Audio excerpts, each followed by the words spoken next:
This feels like the first model where it can actually come up with new connections that I wouldn't have anticipated. But I wondered if Gemini 3 could help me out here. And so I took a picture of my notebook and I took the paper and I put them both in the context of Gemini 3 and I asked it to find the connection.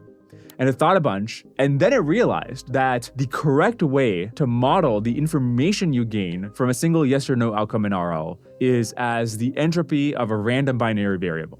It made a graph which showed how the bits you gain per sample in RL versus supervised learning scale as the pass rate increases. And as soon as I saw the graph that Gemini 3 made, immediately a ton of things started making sense to me. Then I wanted to see if there was any empirical basis to this theory. So I asked Gemini to code an experiment to show whether the improvement in loss scales in this way with pass rate.